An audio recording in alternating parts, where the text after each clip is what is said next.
So Garvey's main objective, Marcus Garvey, Honorable Marcus Messiah Garvey, his main objective was getting black people to give up their inferiority complex.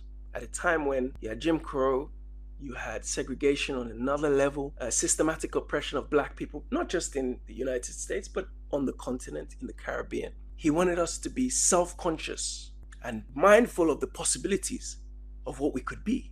And he succeeded. And there are examples of so many Garveyites that followed in his footsteps. And look at Malcolm X's father. He was a Garveyite. The man looked the KKK in the eye and said, I'm a man, I'm not going to tolerate this. He was able to get people to think differently about who they are as men and women.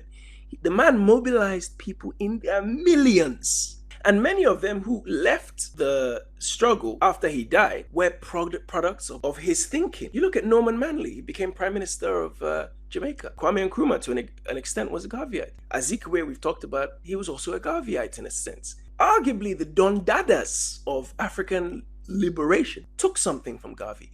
Look at the Black Star Line. The Black Star Line was experimental, right? It was to show black people, what they called Negroes at the time, that you could organize yourselves in such a way, create factories, corporations.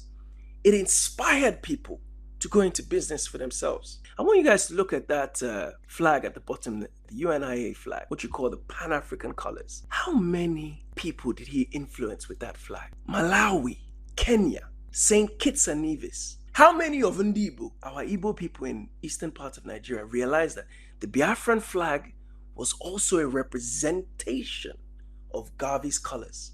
When Biafra was being declared and Ojukwu hoisted that flag up, it was the UNIA colors. And Ojukwu is not a fool, by the way. His father is not a fool. Azikiwe and his father are colleagues. Ojukwu's father was funding Azikiwe's political party, NCNC. They were both reading the Negro World newspaper that was being printed by Garvey in New York.